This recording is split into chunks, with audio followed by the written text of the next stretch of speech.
Right, back to AP Bio for a second, because I love the show, and I love Glenn Howerton. I'm such a massive It's Always Sunny fan. So funny. He's so funny. So funny on the show. And he's so good at this character, which is like an extension of, I think, the Sunny character, as well as an extension of him in a lot of ways as well, which is that he's an extremely nice, extremely intelligent guy, but there is like a part of him, I think, that like is a little like this guy.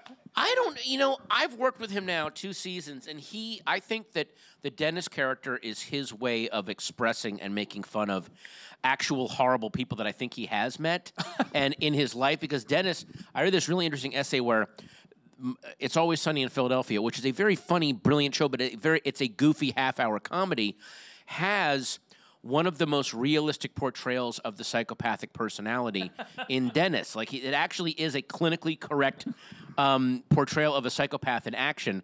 And I just don't think that if he had any bit of Dennis in him, he wouldn't be the nice guy he is with his wife and kids and stuff. Like, it would be impossible. True, I do not mean that he's a psychopath. It is those things, though, that it's like with comedy and with comedians, so often the evil characters that they play are a catharsis for the hilariously cynical thoughts and ideas that you may have. I think that a lot of times comedians are so good at playing evil, twisted characters is because we're so oversensitive and sometimes overperceptive, almost to a fault, like that, you know, empathy is the enemy, like that kind of phrase, that when we really meet truly horrible people, we absorb and have amazing sense memories of that, and that's why we're able to, there's a Audrey Hepburn film called Wait Until Dark.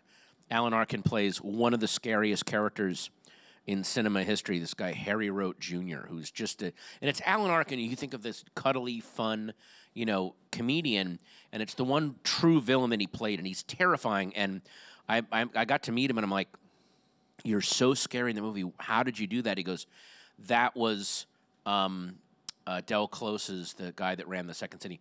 That was his drug dealer. We went to a party, and I met this guy, and he just radiated pure evil, and I've never forgotten that.